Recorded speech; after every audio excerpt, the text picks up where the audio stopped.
So today I have the pleasure of speaking with an LPGA Tour professional. Actually, the first time of 170 podcast episodes on the Mod Golf podcast that I've actually had someone who actually is playing on the tour. So this is exciting, and just finished up a long form audio podcast with her, and that is Christina Kim.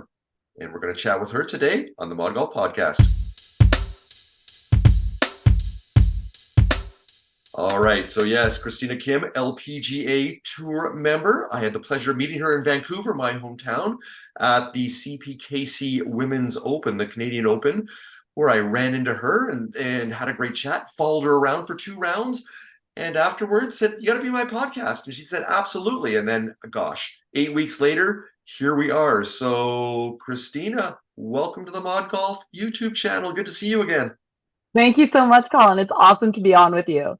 Oh, and I appreciate your time here today. And you and I had a great conversation earlier, a deep conversation, and we touched on especially in mental health, personal, and just collective and the human experience.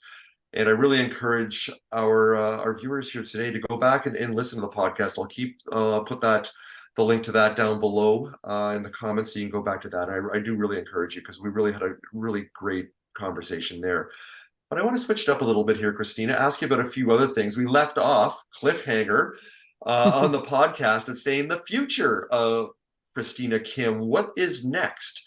Now, I know between when we met each other in August and now in November, you've been playing professional golf as you do for a living, but you are also behind the camera with a headset on. You went over the Solheim Cup, which I know you've participated, I believe, 3 times with a 6-2-2 record. Did I get that correct? Is that what your record is? Something like that. Oh, definitely a winning record, right? Yes, it is a winning record. I am 3-0 in singles and the three Solheim Cups I have played in. So you've done your There research. we go. See, I don't research too much because I want to keep it spontaneous, but I know a couple things. I know a couple things about you. So you've had success there. So let's start with that. Tell us about that experience as you're still playing professional, but I'm sure you're not going to play for the next 50 years. Well, maybe you are. Maybe I don't know. I'll let you answer that. But what's next for you? Because I'm sure it's going to be around golf, but yeah, where do you see yourself being in, let's say, 5, 10, or even 20 years? What would bring you joy and excitement in your life? That's a great question. We did talk about this earlier in our in the long form audio podcast that we did on your podcast channel. I'm very much a person that's focused on the present, but you are right. I've been playing competitively. I've just concluded my 21st season on the LPGA Tour, 22 years in total as a professional, and I still have such a love for the game and a love for competition. I can't see myself not playing for the next several years. I have, like you had mentioned, I did go overseas to Spain, which funnily enough, it was actually in a similar region to where I was when I had my attempt at suicide. Actually, it was also in the south of Spain. So Mm, it was kind of neat for it to all come around full circle and for me to have come back. I've been back there, I think, 3 times since that one fateful night. And just seeing, the person that I've grown into being and the person that I have, the many iterations that I have seen myself undertake over the years. It was really very cathartic for me to go back. And so I did do the commentary. I was behind enemy lines, as it turns out, because I was working with Sky Sports and I was the sole American that was there for the commentary team. And it was just such a thrilling week. The fact that it was the first time the Solheim Cup ended in a tie. Europe retained the Solheim Cup. They did not win it. The Americans did not lose it. And that was the first time that happened in history for Carlota Ciganda of Spain to win to make the putt that clinched and retained the Solheim Cup in front of the King of Spain, no less. Was yeah. was just there were so many incredible stories that week. The return and resurgence of the greatness of Lexi Thompson, um, seeing Megan Kang really start. She's been on a tear her whole entire career. She finally got her first victory the week after No, she won the CP Women's Open. Excuse me, the That's right. CPKC She did. Canadian Women's Open. She won that week, almost won the following week as well. And so for her to start really blossoming into being, I've known her since she was 18 years old. So for her to start to grow into being a young woman is really cool. And it was just such a wonderful week. The hours were long, but it was so much fun. But I've been doing PJ Tour live television commentary since 2020, so I'm in my fourth year of doing that. Anywhere around a half a dozen events a year or something like that. And for me, it's just being involved in the game is the only thing that I can ever think of. It's all I've known since I was 12 years old, to be honest. And it does not define who I am, but it is such a huge part of me as a human being is golf, and everything that is entailed around it is it's just something that's the only thing I know that I want to do, whether it does involve doing more television in the future. I am going to be doing the commentary for the match. It'll be the ninth edition of the match in December, and so it'll be the first time that a woman will be participating in the commentary side. It's the first time women will be participating in the match in general. And so to be part of that is going to be really, really cool. I don't know. I love golf course architecture. I'm a huge, huge fan of architecture and the history of the game, and seeing the way that the game has evolved. For me, less on the equipment side, more on just the inclusivity of the sport, the athleticism required to participate and play this game, and just seeing the level of skill that has continuously gone up every single year has been really, really cool to watch and to be a part of. Oh, I love that. I love that. Uh, Curious to hear your thoughts on the strength of the women's game now. Let's, if you want to dig into it, if you're willing to put it out there, just as far as your thoughts on even the kind of the equity, even financially. I know following the WTA and with tennis and with the US Open celebrating the 50th year of equal pay. Uh, where do you see the future for the game and the potential? What gets you excited about that and the growth, even what you've seen in your 20 plus years between the first tournament that you won, or as you mentioned earlier, when you're an amateur, you could have won $12,000 there, where your dad had pointed out if you were a professional at that time, and you're like, wow, really? And where the money has gone since then. So where do you kind of see that as far as the compensation for the women athletes that you're friends with and you compete against on a weekly basis? Well, you talked about the equity, and I don't find any, if I'm being honest, I knew the but answer. Yeah. yeah, it is funny though. I mean, the partners that the LPGA Tour have they're huge supporters of women's golf. They're huge supporters of women. A lot of the companies that end up being partners with the LPGA, they really do put such a huge precedent on making sure that women in the companies, let alone the women that are competing, that they are the sponsors for, are the women that work in these corporations. You've got women that are at those top executive levels. And so seeing the way that society as a whole has started to change in the last 20 years, just 22 years that I've been a professional, has been amazing. Obviously the men have grown exponentially. In my personal opinion, they play for too much money. You're chasing a white golf ball around. I'm sorry, you should not be playing for $20 million a week many times in a year. You should not be playing for that same amount of money in a 54-hole tournament. There are a lot of things that I find very fascinating with the direction that golf has taken. One thing that I've come to learn is that in order for change to be permanent, it cannot happen overnight, because you're not necessarily going to be able to realize the sustainability of something that transforms overnight. So, yes, the women's game is nowhere near where the men's game is in terms of pay.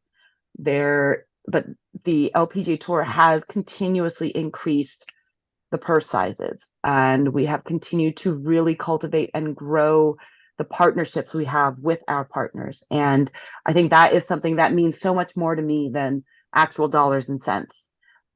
at the same time, yeah, I think that the men they play for too much money. That it's literal obscene amounts of money, in my opinion.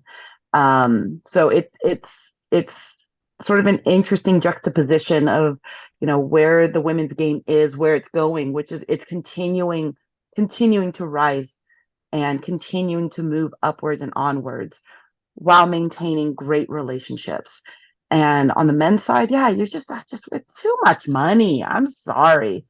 It's just way too much money to be chasing around a little white golf ball. I don't understand why, just why. And I also have a very different view on just money in general, because money has the opportunity to really corrupt people, and Mhm. everyone has a price.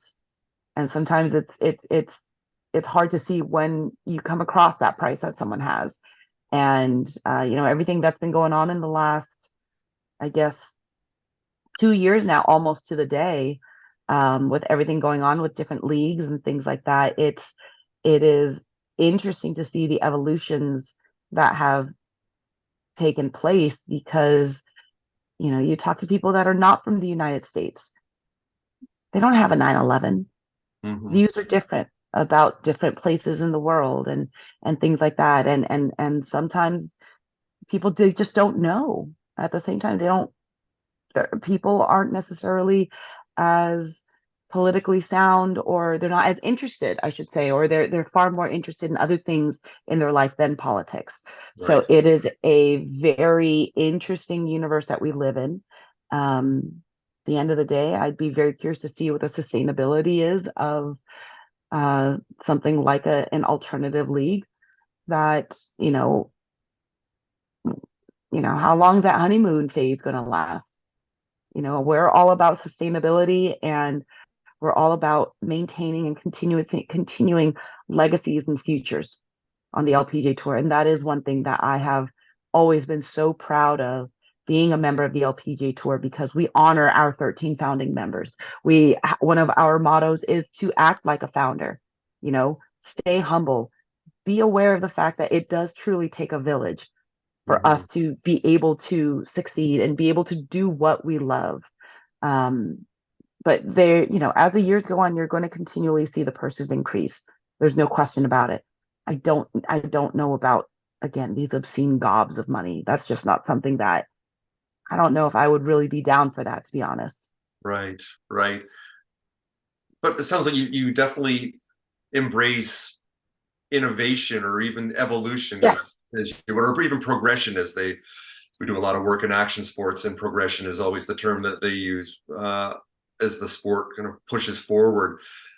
Have you been involved with, or any interest in some of these events that there's been a few of them have happened. I know with the LET and the DP World Tour, that in I believe it was Sweden last, I guess, 2 years in a row, where they've had mixed events. And I think the first year, I'm sure you know the woman that what she actually won the event, which was awesome, Yeah. right? And In Grant, yes. so these type of events, or even playing a team event where it's like mixed doubles, if you will, or are you starting getting involved in these? Because or do you look at that as kind of a gimmicky entertainment product, or something that could kind of help grow the game and make it more engaging for perhaps a new fan base, or bringing both of those fan bases together? Yeah, so the down in Australia, they've had the Victorian Open for a number of years, and that is a tournament where it is one venue, men and women's tournament, and they stagger the tee time. So it's men, women, men, women, men, women. That's what the tee sheet looks like. And they have two cuts. They have a cut after the first two rounds, and then a cut after the third round, so that you've got one wave of players, and it's again male, female, male, female, male, female tee times, and they play for the same size purse, which is Cool. really, really cool. So they've been innovating, and they've been very progressive with that, just like everything in Australia. I mean, Australians are there, they're I love how progressive they are in almost everything that they do. And so they've been wonderful in pushing that. And like you were saying, the Scandinavian mixed masters, it was Henrik Stenson and Annika Sorenstam were the ambassadors of it. Lynn Grant of Sweden, she beat everyone. Like, yes, Right. the women That's were playing off of different tees, Lynn Grant, she didn't beat everyone. I think she won by 7 strokes or 9 strokes or She something. destroyed the field. Yeah. Yes. Yes. So those are things that I think are I find no gimmick in it whatsoever because we sit there and we say, sweetheart, it's just golf. Come at me. You think you can beat me? Show me what you got. Hmm. And Lynn was absolutely able to showcase that. Sorry, boys, none of you were able to beat me. None of you were able to come close to beating me. Let's do this again.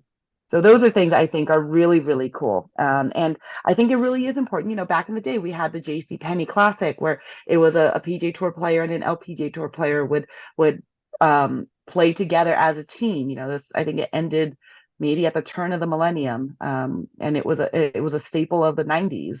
And you would get guys like Freddie Couples would be out there, you know, Tom Watson, like all of these big names back in those days, and they were in their prime back then. It was Yeah, yeah. so cool. Um, you know, playing with the likes of Julie Inkster and Laura Davies, excuse me, Dame Laura Davies, Nancy Lopez, all of the greats. Like it was just amazing. And then there was a little bit of that disconnect, you know, and so we're starting to bring that back together because you know later on in November you're going to have at the end of no maybe it's in December you're going to have the Grant Thornton, you know, it's formerly the Shark Shootout, and now you're going to have eight teams of men and women that are going to be teammates playing against all the others, and you're That's going to have that's right. foursomes and four balls. Like it's really really cool. So there's a lot of progression and evolution, and just again seeing the new iteration of what a professional golfer is really really fascinating. Fun, fun. So talking about progression, I'd like to hear your thoughts on what Tiger and Rory are creating and going to be launching with their Monday Golf League and the kind of the stadium and technology enabled piece there. Right now, it's only for the men, but I think hopefully after a year, maybe if they figure out and nail it and then scale it, I'd love to see an LPGA version of that, or even having a head-to-head or a team event where half the field is women and half the field is men involved on the Monday night in that league, rather than just having the guys. Yeah, I think that would be awesome. I will say logistically it is difficult because the PGA Tour and the LPGA Tour are in essence competing markets. You'll never see both tours on the West Coast or both tours on the East Coast. You know, when the men they start on the West Coast, we're going to either be in Asia or we're going to be on the East Coast. Then they flip, they do their Hmm. Florida swing, and we hit up the West Coast. So logistically, it might be a little bit difficult, but I have you know, I have some high hopes for what it's going to turn out to be. It should be really fun because technology is in everything. And so to bring golf into a truly technological era will be super fun. It'll make golf a bit more accessible for people because there are people that are like, dude, I can't spend 5 hours on a golf course, which is totally understandable. You've got kids, you've got family, you've got work, you've got life. It's very difficult. So being able to find a way to turn golf into something that is a little bit more short form and digestible, I think could be really impactful for the game. Yeah. And yeah, I mean, who knows? There might, in a few years, like you said, there might be women involved in it. And then they might do something where it's like, they might have like a qualifier where you can get regular amateurs that are going to go out and try and compete and qualify and try and go toe to toe with the best in the world. Well, it's so funny you mentioned this. I really on the podcast, I don't talk about too much of the kind of golf innovation ventures that I've been involved with our company, Reviver Sport Entertainment.